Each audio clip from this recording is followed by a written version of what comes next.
తెలంగాణ రాష్ట్ర వ్యాప్తంగా జరుగుతున్న ప్రతి అంశంతో పాటు రాష్ట్ర రాజకీయాలలో జరుగుతున్న వాస్తవాలను తెలియజేసే ప్రయత్నం అయితే వైఆర్టీవీ చేస్తుంది. తెలంగాణ ప్రాంత బిడ్డలారా, మీరు చేయాల్సింది ఒకటే అంశం.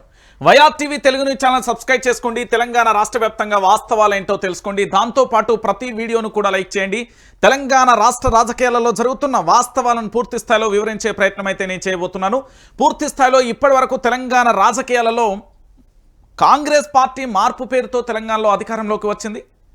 మరి బీఆర్ఎస్ పార్టీ చేస్తున్న తప్పేంటి, దానితో పాటుగా ఇటు భారతీయ జనతా పార్టీ వ్యూహం ఏంటి అనేది కూడా ఒకసారి నేను ఈరోజు చర్చించబోతున్నాను. ఎందుకంటే పూర్తి స్థాయిలో బీఆర్ఎస్ పార్టీకి కూడా కొన్ని విషయాలు తెలిసి రావాలి. ఇప్పటికే చాలా రకాలుగా తప్పులలో అడిగేసిన పరిస్థితి కనబడింది. అసలు ఏం జరుగుతుంది అనేది ఒకసారి మీ అందరికీ కూడా నేను చెప్పే ప్రయత్నం అయితే చేస్తా. ఒకసారి ఆలోచించండి తెలంగాణ ప్రాంత బిడ్డలారా. ఇప్పటి వరకు జాతీయ స్థాయిలో అంటే ఈశాన్య రాష్ట్రాలు మొత్తం కూడా పూర్తి స్థాయిలో కూడా ఆల్మోస్ట్ ఎక్కువ శాతం కూడా భారతీయ జనతా పార్టీ తన ఖాతాలో వేసుకున్న పరిస్థితి చూసాం. ఇక దానితో పాటుగా ఇటు మరోవైపు దక్షిణాది మీద గురిపెట్టేందుకు అనేక రకాలుగా కుట్రలు కుతంత్రాలు చేస్తూ భారతీయ జనతా పార్టీ తన వ్యూహాలను పదును పెట్టింది అనేది వాస్తవమైన విషయం. సో ఇలాంటి పరిస్థితులలో ఇటు భారతీయ జనతా పార్టీకి సంబంధించి భారతదేశ వ్యాప్తంగా పూర్తి స్థాయిలో కేవలం 2 స్థానాల నుంచి ఈరోజు మొత్తం అంటే భారతదేశంలోని అన్ని రాష్ట్రాలను కూడా తన ఆధీనంలోకి, అంటే ప్రజాస్వామ్యబద్ధంగానా లేకపోతే రాజకీయ వేదికంగానా లేకపోతే ఇంకో రకంగానో అన్ని స్థానాలను గెలవడానికైతే ప్రయత్నం చేస్తున్న పరిస్థితి కనబడుతుంది భారతీయ జనతా పార్టీ. అయితే ఇప్పుడు ఈ భారతీయ జనతా పార్టీకి తెలంగాణ రాష్ట్రంతో పాటు ఇక్కడి కాంగ్రెస్ పార్టీకి జరగబోయే నష్టం ఏంటి, లాభం ఏంటి? నిజంగా బీఆర్ఎస్ పార్టీ జాగ్రత్తగా ఉండాలా, లేదా బీఆర్ఎస్ పార్టీ పూర్తి స్థాయిలో ఆలోచనలో పడిందా? భారతీయ జనతా పార్టీని చూసి మేల్కోవాల్సిన అవసరం ఉందా? ఏం జరుగుతుంది అనేది మనం పూర్తి స్థాయిలో విశ్లేషణాత్మకంగా కూడా వివరించే ప్రయత్నం అయితే నేను చేస్తా. ఇప్పటి వరకు తెలంగాణ రాష్ట్ర వ్యాప్తంగా కాదు, యావత్ భారతదేశ వ్యాప్తంగా భారతీయ జనతా పార్టీ ప్రధాని నరేంద్ర మోడీ ఆధ్వర్యంలో, అంటే ప్రధానమంత్రికి సంబంధించి పూర్తి స్థాయిలో మోడీ ఆధ్వర్యంలో పరిపాలన అయితే కొనసాగుతుంది. ఇది యావత్తు ప్రజలందరికీ కూడా తెలిసిన విషయమే. అయితే తెలంగాణకు భారతీయ జనతా పార్టీ రూపంలో ముంచుకొస్తున్న ముప్పేంటి, ఇది చాలా మట్టికి కూడా ఆలోచించాలి. మీ అందరికీ తెలుసు, మొన్నటికి మొన్న ఢిల్లీలో ఎన్నికలైతే జరిగినాయి. ఈ ఎన్నికలలో ఆమ్ ఆద్మీ పార్టీని ఓటమికి బలమైన కారణాలుగా అనేక రకాలుగా ఉండొచ్చు. అంటే అక్కడ ఉన్న గవర్నర్కు సంబంధించి, లెఫ్టినెంట్ గవర్నర్కు సంబంధించి పూర్తి స్థాయిలో కూడా ఆర్డినెన్స్లను రద్దు చేయడం, లేకపోతే ఇతరత్ర ఏజెన్సీలతోని కేసులు పెట్టిన పరిస్థితులను మనం ఢిల్లీలో కండ్ల ముంగట చాలా క్లారిటీగా చూసాం. దాంతోపాటు ఢిల్లీ పరిసర ప్రాంతాలలో కూడా పూర్తి స్థాయిలో కూడా పేరుకేమో ఢిల్లీలో ఆమ్ ఆద్మీ పార్టీ అధికారంలో ఉంది, కానీ ఎక్కడ కూడా పూర్తి స్థాయిలో కూడా కనిపించని పరిస్థితి కనబడింది. ఇది మీ అందరికీ కూడా తెలిసిన విషయమే. ఇక దీనితో పాటు తెలంగాణ ప్రాంత బిడ్డలందరూ కూడా ఆలోచించాల్సిన మరొక విషయం ఏంటంటే, తెలంగాణ ప్రాంత బిడ్డలారా, ఇప్పటి వరకు జరిగిన కొన్ని పరిణామాలలో ఇక్కడ ఆమ్ ఆద్మీ పార్టీని ఢిల్లీలో భారతీయ జనతా పార్టీ ఏ విధంగా ఓడించింది అనేది కూడా మనం చూసిన పరిస్థితి కనబడుతుంది. ఆమ్ ఆద్మీ పార్టీ గతంలో ఢిల్లీలో పూర్తి స్థాయిలో తన పీఠాన్ని కైవసం చేసుకోవడానికి ఏ విధంగా ప్రయత్నం చేసింది, ఇప్పుడు ఏ విధంగా ప్రయత్నం చేస్తున్నది అనేది కూడా మనం చూసాం. సో మొత్తానికి ఢిల్లీలో ఆమ్ ఆద్మీ పార్టీకి సంబంధించి ఓటమి తర్వాత భారతీయ జనతా పార్టీ పీఠాన్ని అయితే కైవసం చేసుకున్న పరిస్థితి కనబడింది. సో మొత్తానికి ఢిల్లీని చూసి తెలంగాణలో ఉన్న బీఆర్ఎస్ పార్టీ కొన్ని గుణపాఠాలు అంటారా, ముందస్తు హెచ్చరిక అంటారా, లేకపోతే మేల్కోవాల్సిన అవసరం ఉందంటారా, ఏంటి అనేది ఈ పూర్తి స్థాయి విశ్లేషణ చూసిన తర్వాత మీరే నిర్ణయించుకోరు. భారతీయ జనతా పార్టీ చాప కింద నీరులా తెలంగాణ రాష్ట్రంలో విస్తరిస్తున్నది. గతంలో మీ అందరూ చూడండి, భారతదేశంలో పూర్తి స్థాయిలో ఎల్కే అద్వానీ, దాంతోపాటు హనుమకొండకు సంబంధించిన ఒక్క ఎంపీ, ఈ భారతదేశంలో కేవలం 2 స్థానాలకే మాత్రమే పరిమితమైన భారతీయ జనతా పార్టీ ఈరోజు పూర్తిగా కూడా ప్రభుత్వాన్ని కనీసం అంటే ప్రభుత్వాన్ని ఏర్పాటు చేయడంతో పాటు అన్ని రాష్ట్రాలకు సంబంధించి తన యొక్క భారతీయ జనతా పార్టీకి సంబంధించిన పునాదులన్నింటినీ కూడా స్ట్రాంగ్గా వేస్తూ అన్ని రాష్ట్రాలలో విస్తరిస్తున్న పరిస్థితి కనబడింది. సో ఈరోజు ఢిల్లీలో జరిగిన ఆమ్ ఆద్మీ పార్టీ ఓటమి తర్వాత తెలంగాణ రాష్ట్రానికి సంబంధించి కూడా భారతీయ జనతా పార్టీ 2028 టార్గెట్గా పెట్టిందనేది కళ్ళ ముందు చాలా స్పష్టంగా కనబడుతుంది. ఎలా అంటే గతంలో కల్వకుంట్ల చంద్రశేఖరరావు ఏవైతే నియోజకవర్గానికి సంబంధించిన గ్రౌండ్లు ఏవైతే ఉన్నాయో వాటన్నింటికి సంబంధించి పూర్తి స్థాయిలో గ్రౌండ్లను ఏర్పాటు చేసి యువకుల కోసం పూర్తి స్థాయిలో వ్యాయామం కావచ్చు, రన్నింగ్ కావచ్చు, గేమ్స్ కావచ్చు, ఇతరత్ర ఆటల కోసం వినియోగించాల్సిన స్థలాలలో ఈరోజు భారతీయ జనతా పార్టీకి సంబంధించిన అనుబంధ సంఘాలన్నీ కూడా పూర్తి స్థాయిలో కూడా రంగంలోకి దిగి తెలంగాణ రాష్ట్రంలో 2028లో ఎట్లా అధికారంలోకి తీసుకురావాలని చర్చలకు నాందిగా ఆ స్థానాలు ఆ ప్లేస్లు అనేది కూడా మారిపోయిన పరిస్థితి కనబడుతుంది. అయితే ఇక్కడ విషయం ఏంటంటే మీరు అందరూ కూడా ఒక చిన్న విషయాన్ని ఆలోచించండి. ఈరోజు భారతీయ జనతా పార్టీ కేవలం హిందువులు ఉన్న కాడనే గెలిపిస్తుంది, లేదా హిందువులు ఉన్న చోటనే ఎక్కువ స్థాయిలో ఓట్లు వస్తాయనుకుంటే ఇది తప్పు. ఎందుకంటే బురదలో అడిగేసినట్టే. మీరు పూర్తి స్థాయిలో గోవాలో చూడండి, దాదాపుగా 70% పైగా కూడా క్రిస్టియన్స్ ఉంటారు. దాంతోపాటు అక్కడ మిజోరాం కానీ, ఆ పక్కనే ఉన్న జార్ఖండ్ కానీ, ఆ పక్కకి సంబంధించి ఇటు మధ్యప్రదేశ్ కానీ, ఛత్తీస్గఢ్ కానీ కొన్ని రాష్ట్రాలలో హిందువులకు సంబంధించిన జనాభాను ఒకసారి మీరు అంచనా వేయగలిగితే, అంటే కమ్యూనిస్టు భావజలం కలిగిన పశ్చిమ బెంగాల్ కానీ ఆల్మోస్ట్ అంటే పూర్తి స్థాయిలో భారతీయ జనతా పార్టీ ఎట్లా విస్తరించిందనేది చూస్తున్నాం. ఇటు కేరళ కానీ, ఇటు ఛత్తీస్గఢ్ కానీ, ఇటు మధ్యప్రదేశ్ కానీ, ఉత్తరప్రదేశ్ కానీ తన యొక్క పూర్తి స్థాయిలో భారతీయ జనతా పార్టీ చాప కింద నీరులా ఏ విధంగా విస్తరించిందో చూసాం. అయితే ఇక్కడ విషయం ఏంటంటే కేవలం 70% క్రిస్టియన్లు ఉన్న కాడ కూడా భారతీయ జనతా పార్టీ అధికారంలోకి తీసుకొని వచ్చిన పరిస్థితి కనబడుతుంది. మరి తెలంగాణలో కాంగ్రెస్ రూపంలో ఎలాంటి సమస్య లేదా అంటే 100కు 100% కాంగ్రెస్ పార్టీని తెలంగాణ ప్రాంత బిడ్డలు ఎవరు కూడా నమ్మే పరిస్థితులలో లేదు. 2028లో ఖచ్చితంగా కనీసం ఓటు వేయడానికి అక్కడికి వెళ్ళేటప్పుడు తెలంగాణలో కాంగ్రెస్ పార్టీ ఉన్నది, దాని గుర్తు చేయగుర్తు, దానికి ఓటు వేయాలనేది కూడా తెలంగాణ ప్రాంత బిడ్డలు 2028 వరకు మర్చిపోతారు. అవసరమే లేదంటారు, దీన్ని అసలు పట్టించుకునే పరిస్థితే ఉండదు. కానీ భారతీయ జనతా పార్టీ చాప కింద నీరులా పూర్తి స్థాయిలో ప్రవాహాన్ని మొదలుపెట్టింది. ఎట్లా అంటే ఇప్పటికే తెలంగాణలో కేవలం 2 ఎమ్మెల్యే స్థానాలు ఉన్నాయి, కాస్త 10 స్థానాలకు మారిపోయింది. దాంతోపాటు 8 స్థానాలను కూడా సంపాదించిన పరిస్థితి కనబడుతుంది. అంటే భారతీయ జనతా పార్టీ పూర్తి స్థాయిలో తెలంగాణలో తన యొక్క పూర్తి స్థాయిలో విస్తరణ చాప కింద నీరులా ఏ విధంగా పూర్తి స్థాయిలో తెలంగాణలో విజృంభిస్తుంది అని చెప్పడానికి ఒక ఉదాహరణ.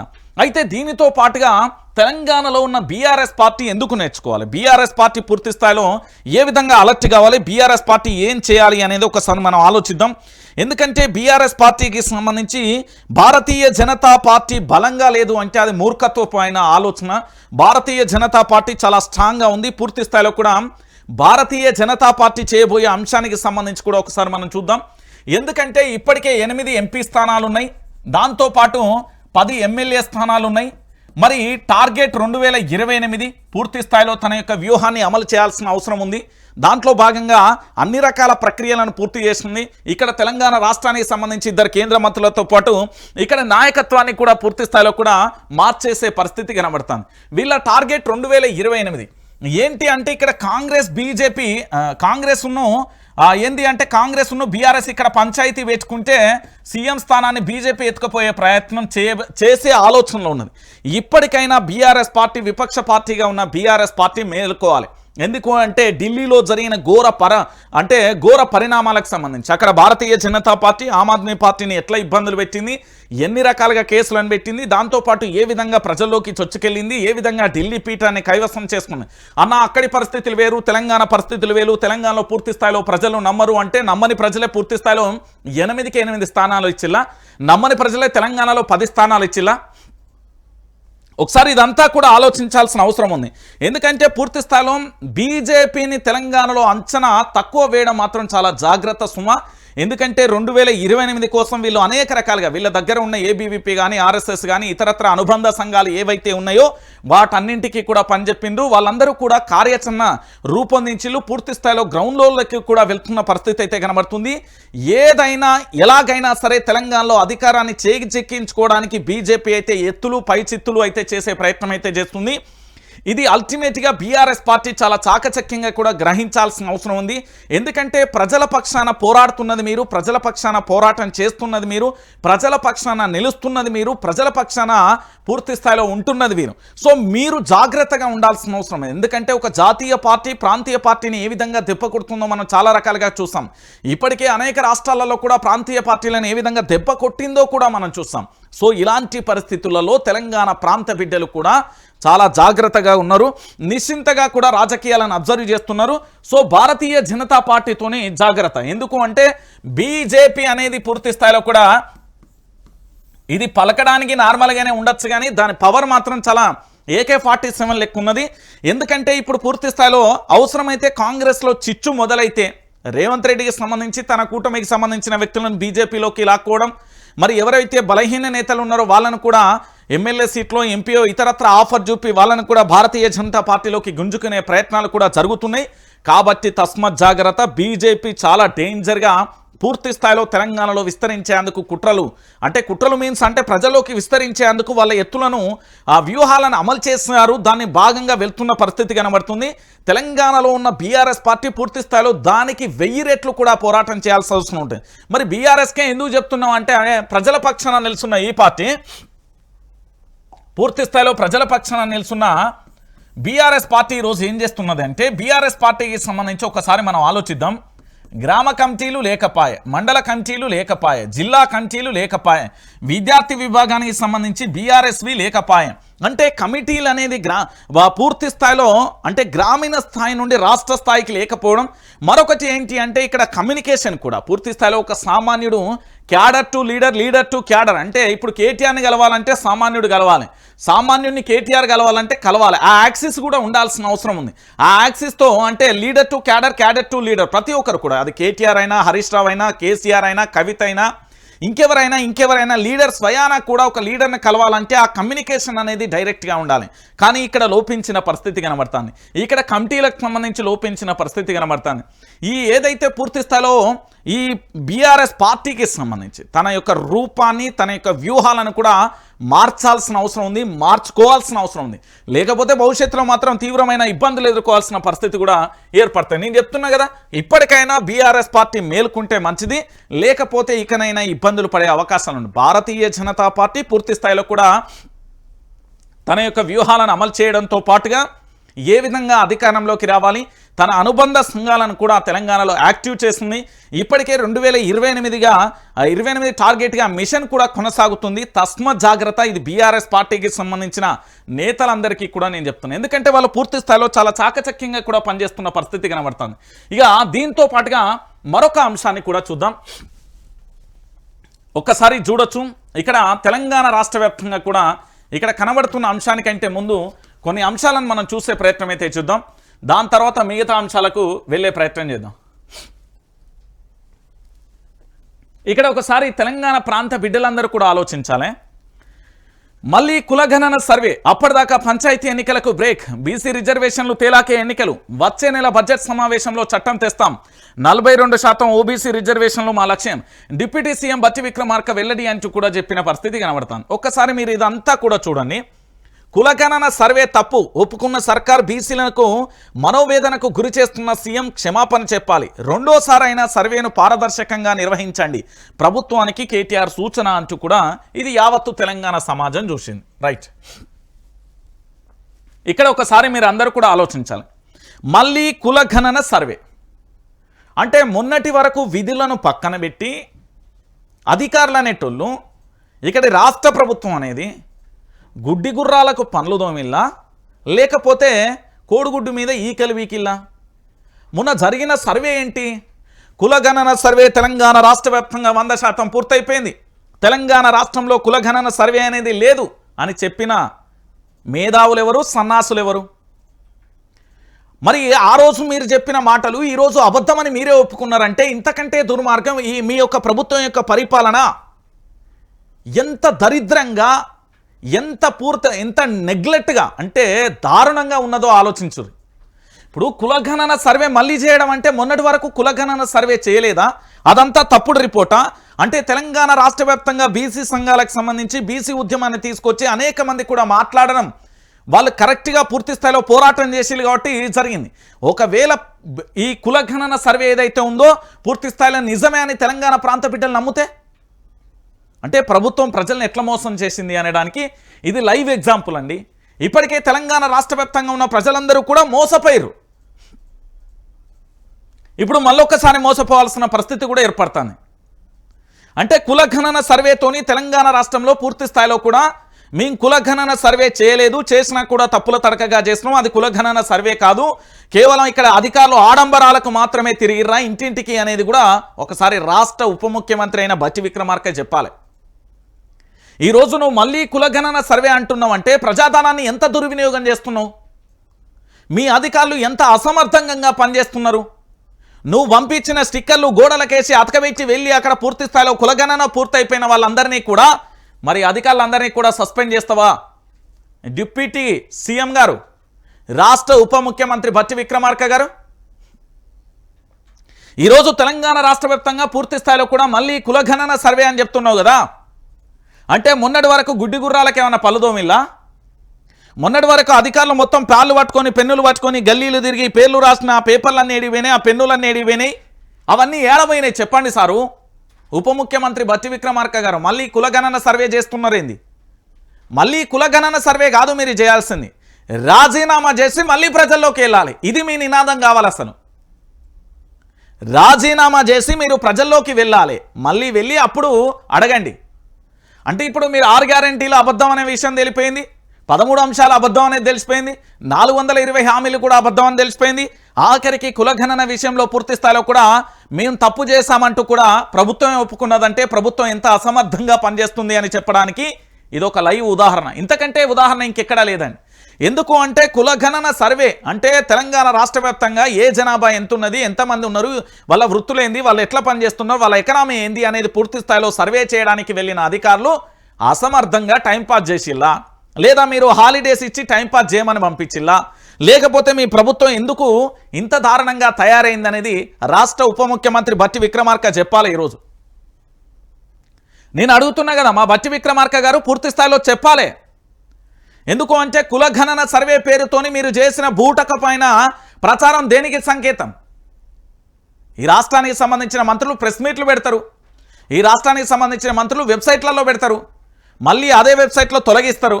మళ్ళీ ఇప్పుడు కులగణన పూర్తయిపోయింది, దానికి సంబంధించి కేబినెట్ సమావేశం అవుతున్నది, అతి త్వరలోనే కూడా మేము ప్రకటిస్తామని చెప్తారు. ఇప్పుడేమో మళ్ళీ కులగణన సర్వే చేయాలని రాష్ట్ర ఉప ముఖ్యమంత్రి చెప్తాడు. ఇక మరి ఏం చేస్తున్నట్టు వీళ్ళందరూ? ఈ ప్రభుత్వం అంతా గుడ్డి గుర్రాలకు ఏమైనా పనులు దొంగతుందా, లేకపోతే ఏం చేస్తున్నారు? అక్కడ దోసుకోవాలి, ఇక్కడ దాసుకోవాలి, ఇదే కదా.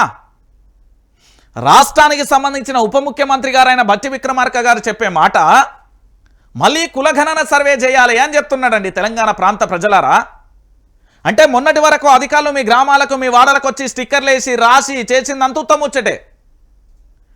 అంటే ఈ ప్రభుత్వం ఏం చేస్తున్నది అంటే టైంపాస్ రాజకీయాలు చేస్తున్నది, ప్రజలను పిచ్చోళ్ళని చేసే ప్రయత్నం చేస్తుంది. కానీ ప్రజలు పిచ్చోళ్ళు కాదు, మిమ్మల్ని పిచ్చోళ్ళని చేసి చూపెడతారు, నడి బరాట్లో ఊకోబెడతారు. ప్రజలు చాలా చైతన్యవంతులు. తెలంగాణ సమాజం అంటే ఉత్త సమాజం కాదు. నిజాం ప్రభు ఖాన్ నుండి మొదలు పెడితే ఈ భారతదేశాన్ని మొత్తం బ్రిటిష్ ప్రభుత్వం కూడా ఏలినా కూడా తెలంగాణ రాష్ట్రాన్ని ఇవ్వలేడలే. ఇక్కడ ఇది ప్రత్యేక సంస్థానం, గుర్తుపెట్టుకోవాలి. ఇక్కడ పోరాట స్ఫూర్తి చాలా ఎక్కువ. ఈరోజు ప్రభుత్వం ఎంత మొద్దు నిద్రపోతున్నది అంటే దున్నపోతు మీద వానగొచ్చినా కూడా చెలించనంత పరిస్థితిలో ఉన్నది తెలంగాణ ప్రభుత్వం.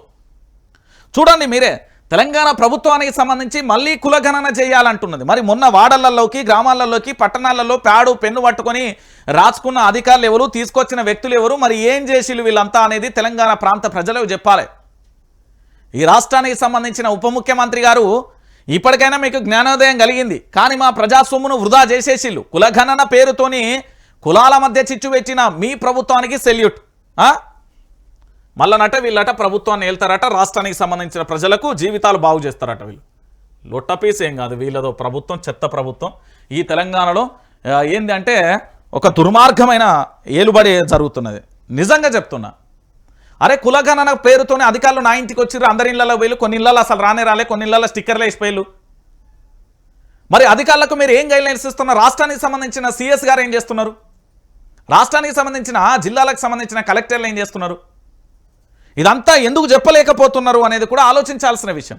ఇక దీనితో పాటుగా సాగు కౌరు ఎంత సల్లగా చెప్తుందంటే ఈ ప్రభుత్వం మామూలుగా ఉండదండి. అన్నా రైతు భరోసా పడ్డదా, ఓ అన్న పడ్డదా, ఓ అక్క పడ్డదా, ఓ చెల్లె పడ్డదా, పడ్డ టింగ్ టింగ్ టింగ్ అని మీ ఫోన్లు మోగినాయా? మోగాయి. ఎందుకు మోగుతాయి? అది ఆ ఫోన్లో ఛార్జింగ్ ఉంటాయి కదా మోగనికి, లేదా వాళ్ళ అకౌంట్లో పడాలి కదా, ఆడ పైసలు ఉండాలి కదా, వాళ్ళు తినడానికే సరిపోతలేవు, మీ దాకా వస్తాయి పైసలు. ఒకసారి చూడుర్రి ఏం జరిగింది అనేది. తెలంగాణ ఆశ్చర్యపోతుంది ఈ ముచ్చట్లు చూస్తే తెలంగాణ ప్రాంత ప్రజలు. రైతు భరోసాలో కోతలు, రేవంత్ సర్కార్ నయా గోల్మాల్, రైతులకు మరో నయవంచన, ఉన్న భూమి కంటే తక్కువ పడుతున్న పైసలు, అగ్రికల్చర్ ఆఫీసర్ల దగ్గరికి వెళ్ళు రైతుల పరుగులు, మాకేం తెలియదు అంటున్న అధికారులు, కోతలు పెట్టడంపై ఆగ్రహం, రేవంత్ సర్కార్పై రైతులు కన్నెర్ర. అసలు ఏం జరిగింది? రేవంత్ రెడ్డి ప్రభుత్వ పనితీరు అయితే ఎగనామం లేదంటే పంగనామం అన్నట్టుగా ఉందన్న విమర్శలు వస్తున్నాయి. ఇప్పటికే అమలు చేసింది కొన్ని పథకాలైతే వాటిలోని కోతలు పెడుతూ కోతల ప్రభుత్వంగా పేరు తెచ్చుకుంది. ఇప్పుడు మరోసారి కోతలను కోతలతో రైతులను పరశాను చేస్తుంది. ఎన్నికల ముందు రైతు భరోసా 15,000 ఇస్తామని చెప్పి అందులో 3,000 కోతలు పెట్టింది.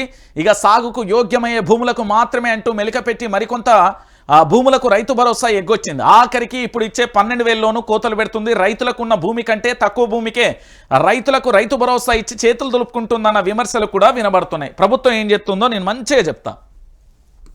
గిడ మన రైతు కర్ణాకర్ అనుకుంటా, నిన్న కర్ణాకర్ పాస్బుక్ చదివినా నేను ఒకసారి. వచ్చింది ఇక్కడ రాజుకును అన్నదమ్ములది అన్నట్టు వీళ్ళది.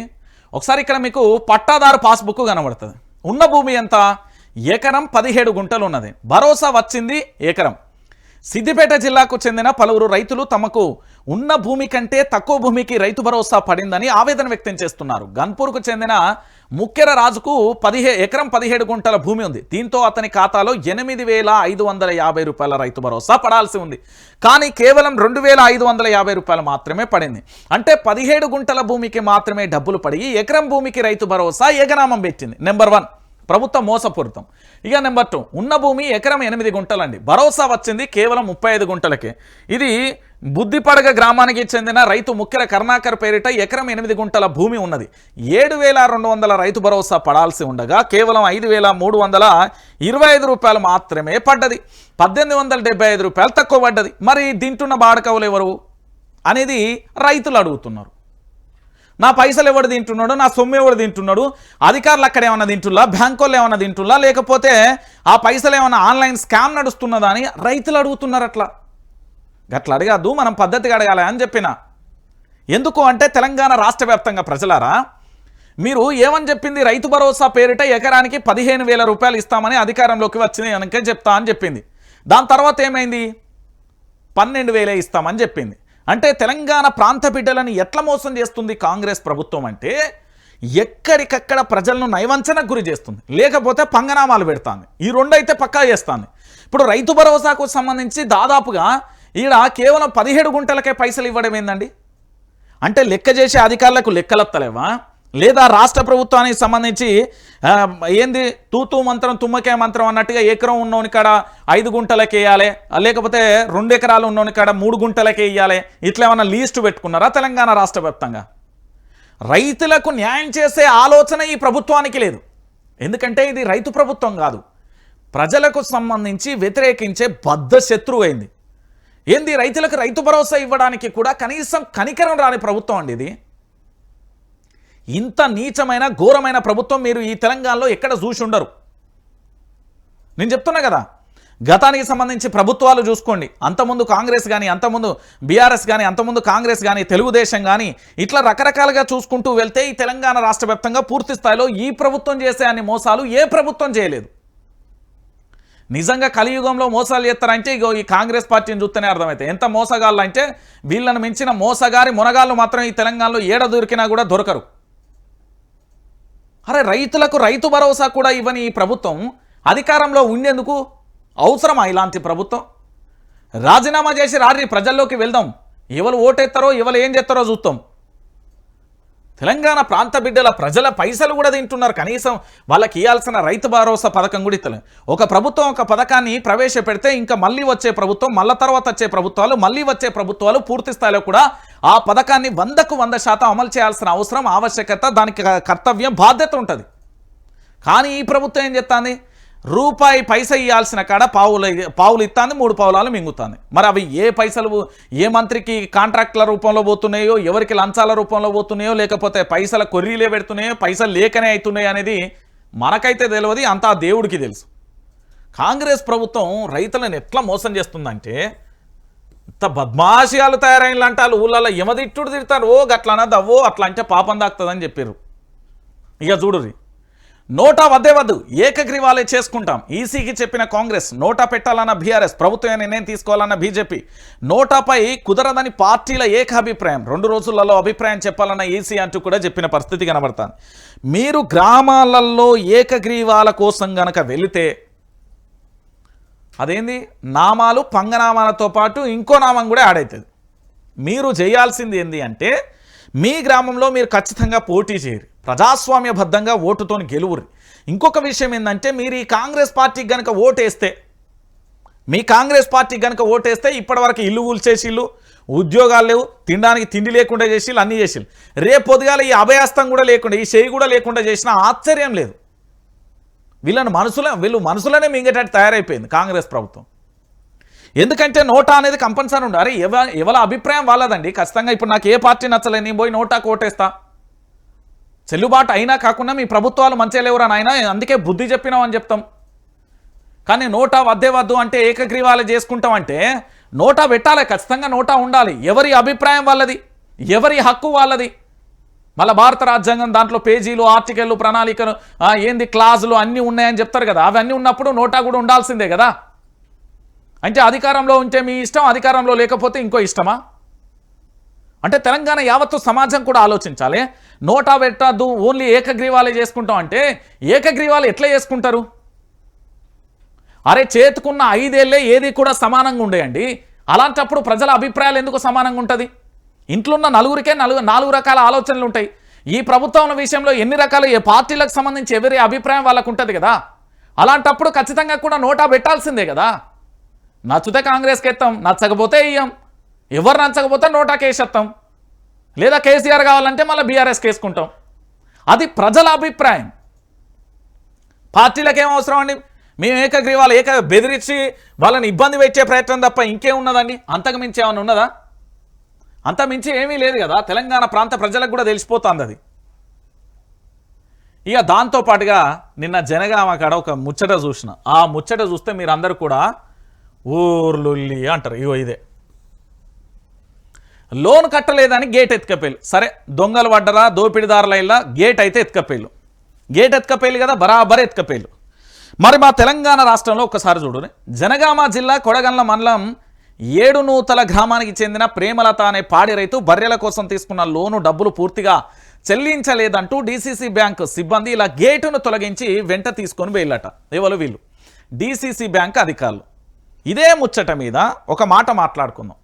మాకు తెలంగాణ రాష్ట్ర ముఖ్యమంత్రి యనుమల రేవంత్ రెడ్డి రుణమాఫీ చేస్తలేడు, మరి ఆయన ఇల్లు ఏమైనా కబ్జా చేద్దామా? ఈ రాష్ట్రానికి సంబంధించి రైతు బంధు ఇస్తలేరు, మరి మంత్రుల ఇల్లులు ఏమైనా కబ్జా చేద్దామా? ఈ రాష్ట్రానికి సంబంధించి రైతు బీమా ఇస్తలేరు, మంత్రుల భూములు ఏమైనా కబ్జా చేసుకుందామా?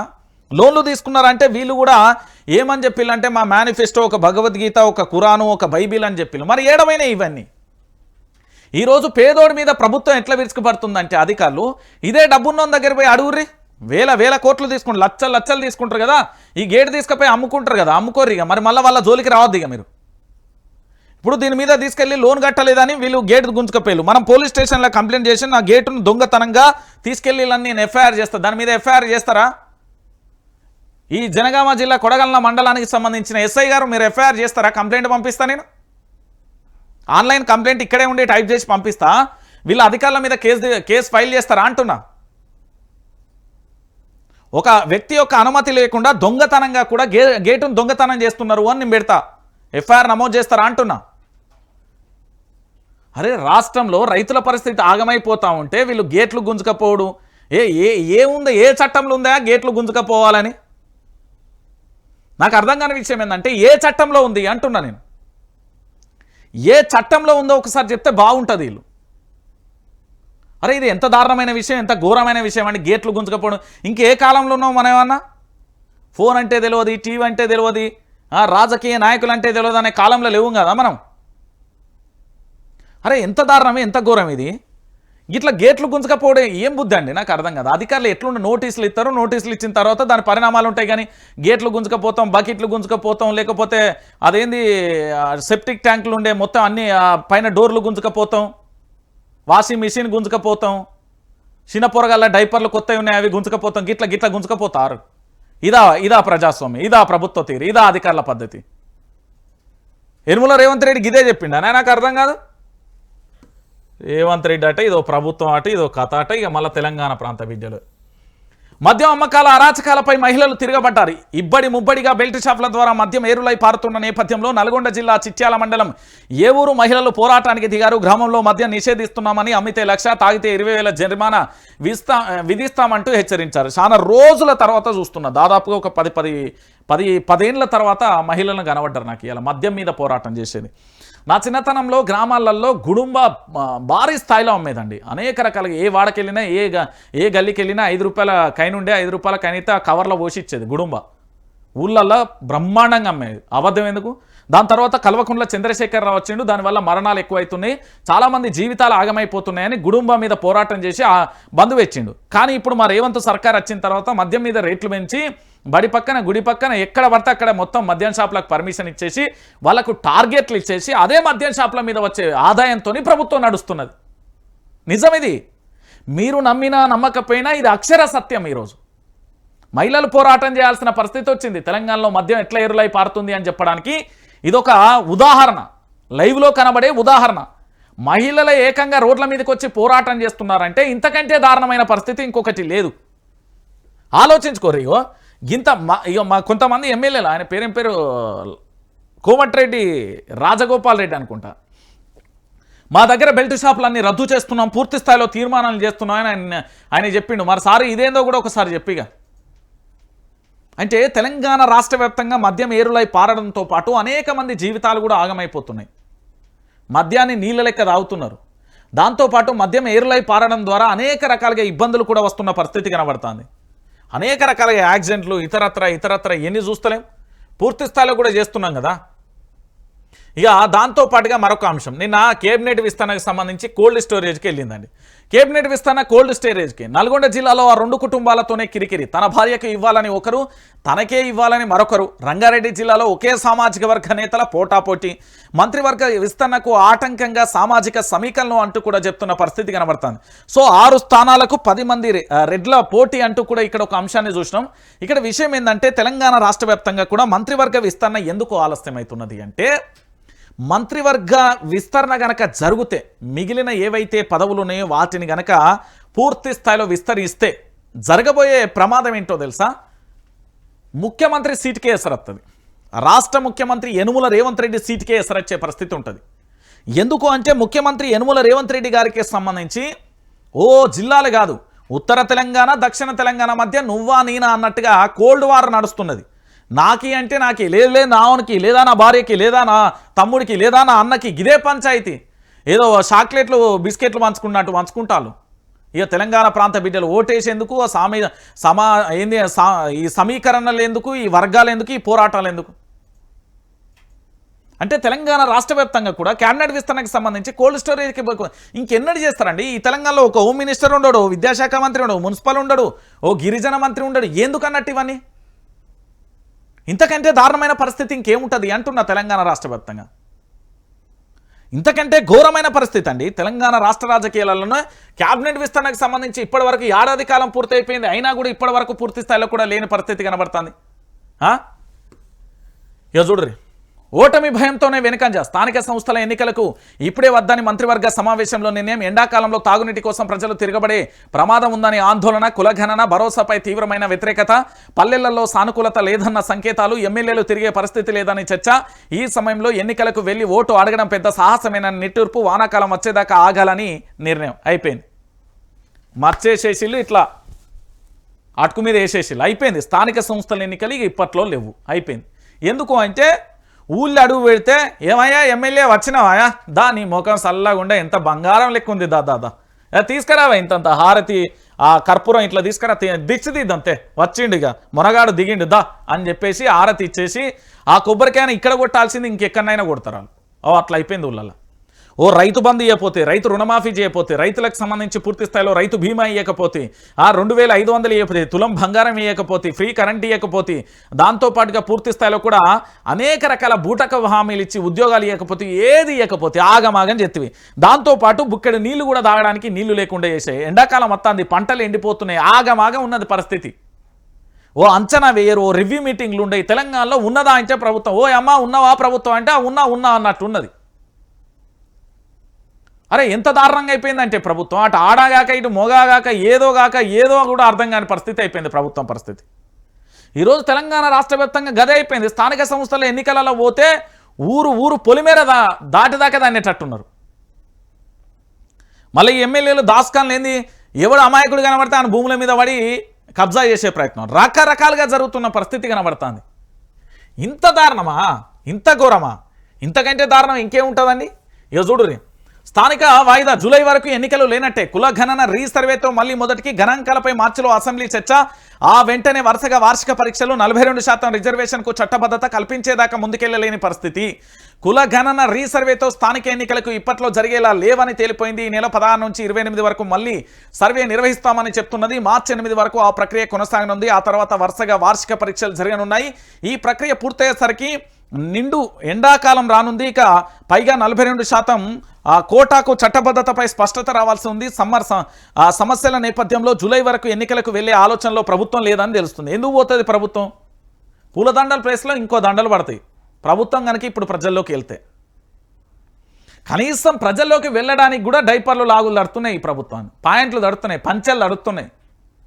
నలుగురు ఏంది ఇటు గన్మెన్లను పోలీసు వెహికల్ ముంగట 4 కాన్వాయిలు వేసుకొని వాళ్ళ బలగాన్ని వేసుకొని ఆ తాగుబోతులను వెనకేసుకొని తీసుకొని పోయి మొత్తం గుండాయిజం చేసుడు తప్ప ఏం లేదు. ఇక్కడ గన్మెన్లు లేకుండా ఒక్కరిని ఒంటరిగా లోపలికి బొమ్మని చెప్పు ఊళ్ళకు. ఊరి పొలిమేరడు కూడా దాటాడు మళ్ళా. అట్టున్నది వ్యతిరేకత. స్థానిక సంస్థలు అయిపోయినాయి. హైలైట్ విషయం ఏంటంటే మీ అందరికీ తెలుసో లేదో, గ్రామ సభలు గ్రామ సర్పంచ్ లేకుండా ఈ భారతదేశంలో ఈ తెలంగాణలో జరిగినాయి. మీకు గుర్తుందో లేదో. దాంతోపాటు ఇప్పటి వరకు కూడా గ్రామ పరిపాలనకు సంబంధించి కుంటుపడ్డ పరిస్థితి. గతంలో సర్పంచ్లుగా పనిచేసిన వారికి ఇప్పటికి కూడా బిల్లులు చెల్లించని పరిస్థితి. బిల్లులు అడగడానికి పోతే ఓ మంత్రి గారి భార్య ఏకంగా 30% కమిషన్ ఇస్తావా లేదా అని అదేందో డబ్బా ముంగట పెట్టుకున్నదట. చందాలేసే హుండీ లెక్క వేసుకొని ఇలా 30% అయ్యి బిల్లులు శాంక్షన్ చేసుకొని పో అంటుందట. తెలంగాణ ఇది. వారవ్వ ఏం కాంగ్రెస్ ప్రభుత్వం అంటే దోచుకోవడం దాచుకోవడం అని చెప్పడానికి ఒక నిర్వచనం ఇది. ఇంతకు మించే ఉన్నదండి తెలంగాణ రాష్ట్ర వ్యాప్తంగా? ఏం లేదు, గదే అయిపోతున్నది. ఇక రజోత్సవ సంబరం ఏంది? బీఆర్ఎస్ సన్నద్ధం. ఏప్రిల్ 27తో గులాబీ పార్టీకి 24 ఏళ్ల పూర్తి. 25వ ఏట ప్రవేశించనున్న తెలంగాణ ప్రజల పార్టీ భారతదేశ చరిత్రలోనే భిన్న వినూత్న రాజకీయ శక్తిగా బీఆర్ఎస్ ముద్ర. తెలంగాణ జెండా ఈ ప్రాంత ప్రయోజనాలే ఎజెండాగా ముండ్ల బాటలో నడిచి స్వప్నచించిన రాష్ట్రాన్ని సాకారం చేసిన కేసీఆర్. 14 ఏళ్ల సుదీర్ఘ ఉద్యమ ప్రస్థానం, 10 ఏళ్ల పరిపాలనా పందం, పార్టీ ఆవిర్భావ రజోత్సవ ప్రారంభ వేడుకలకు బీఆర్ఎస్ ప్రభుత్వం సమాయత్నమట. బీఆర్ఎస్కు సంబంధించి గులాబీ జెండా ఎక్కడ రెపరెపలాడినా తెలంగాణ గుర్తుకొస్తుంది. ఆ జెండాను, తెలంగాణ అస్తిత్వాన్ని, పతాకాన్ని నిలిపిన కేసీఆర్ అనే 3 అక్షరాలు మెరుస్తాయి. ఆ మెరిపే తెలంగాణను తేజోమయం చేసిన విద్యుత్ వల్ల ఆ పార్టీ భారత రాష్ట్ర సమితి తెలంగాణ ఎజెండాగా నిలిచిన పార్టీ. దేశంలోని అన్ని రాజకీయ పక్షాలను ఒప్పించి తెలంగాణను సాధించి తెచ్చిన రాష్ట్రాన్ని దేశంలోని అభివృద్ధిలో అగ్రగామిలో నిలిపింది. తెలంగాణ తలరాతను మార్చి సువర్ణ అక్షరాలతో చరిత్రను లిఖించింది. జలదృశ్యం నుండి ప్రస్థానం మొదలుపెట్టిన పార్టీ 27వ తేదీన అంటే ఏప్రిల్ 27వ తేదీన 25వ అడుగులోకి పెడుతున్న పరిస్థితి కనబడుతుంది.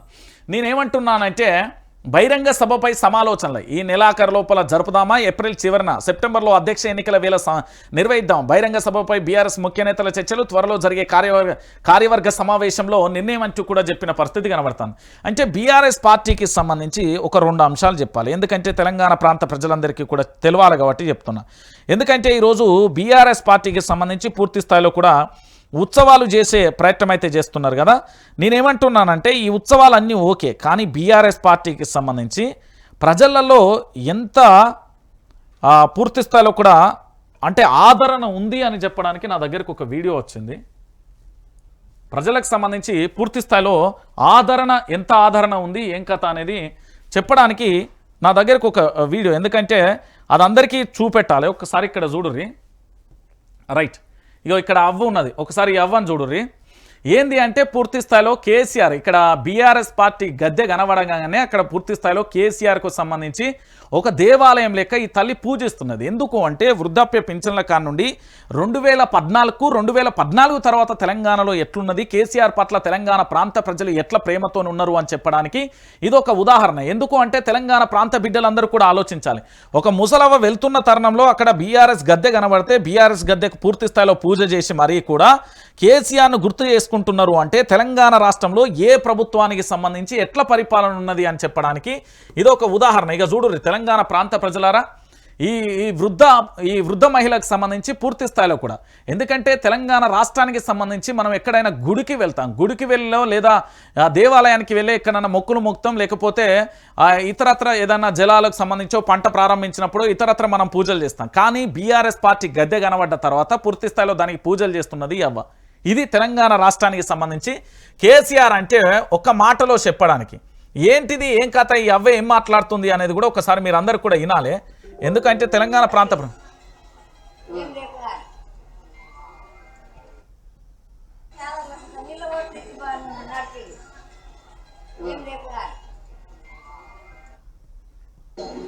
చూడు ఒకసారి తెలంగాణ ప్రాంత ప్రజలారా, ఇది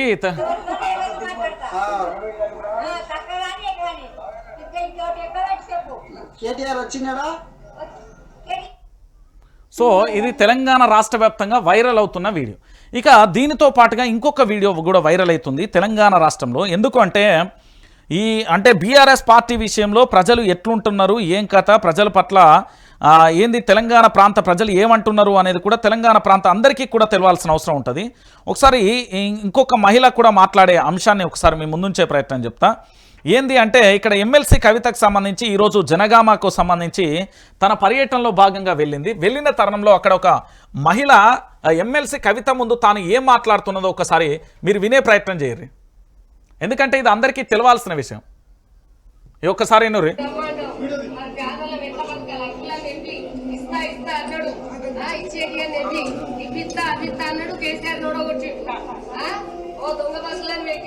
మా పెమ్మడిల బస్సే ఆగది, మేము బతికేది ఇట్లా, మాకు బస్సు లేదు, ఏది లేదు, అప్పుడే చూడండి, కాలం లేదు, పంట లేవు, కాలం ఏది, పంటలేంటి, సరే కలుపుకొని అమ్మా ఏది ఇద్దరే నడుపులని చెప్పి కేసీఆర్ ఉన్నప్పుడు ఎట్లున్నాయి, ఇప్పుడే ఎట్లున్నాయి, మన దశకు ఒక స్టాక్ ముక్క గుడియలే, ఇప్పిస్తా అప్పిస్తా అన్నాడు,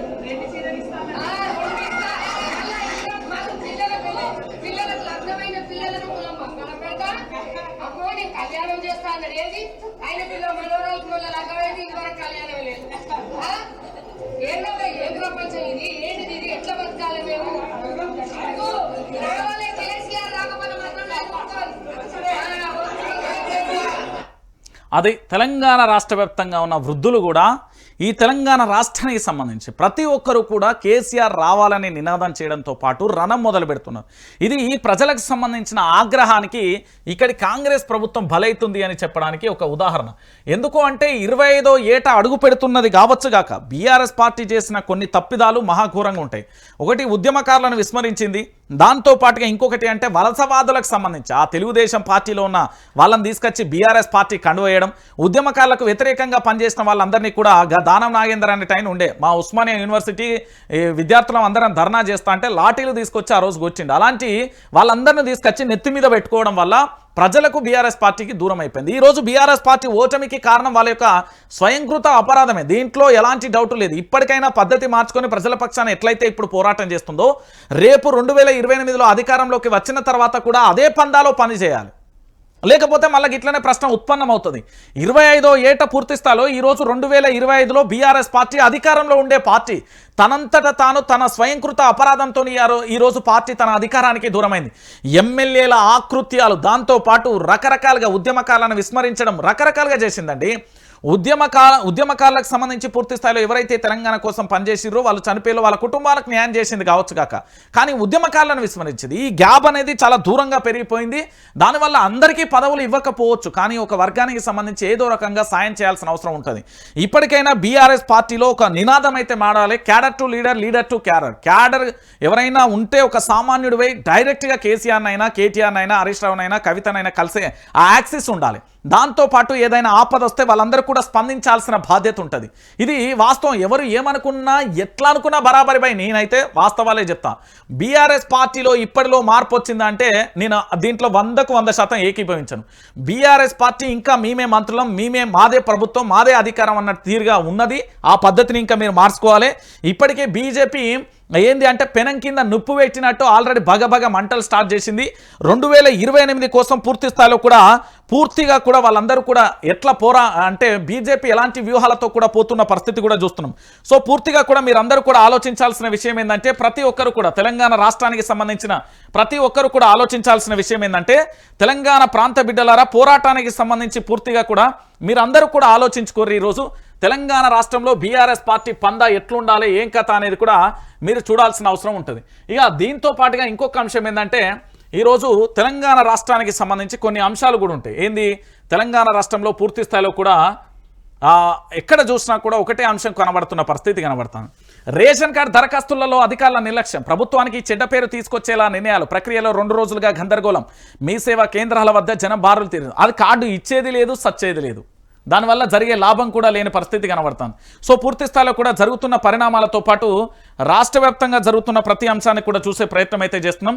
సో పూర్తిగా మీరందరూ కూడా ఆలోచించాల్సిన విషయం ఏంటంటే పూర్తిగా తెలంగాణ ప్రాంత బిడ్డలారా ఇక్కడ వైఆర్టీవీ తెలుగు న్యూస్ ఛానల్ ప్రతి ఒక్కరు కూడా సబ్స్క్రైబ్ చేయండి, షేర్ చేయండి, లైక్ చేయండి. తెలంగాణ రాష్ట్ర వ్యాప్తంగా వాస్తవాలను చెప్పే ప్రయత్నం అయితే వైఆర్టీవీ చేస్తుంది.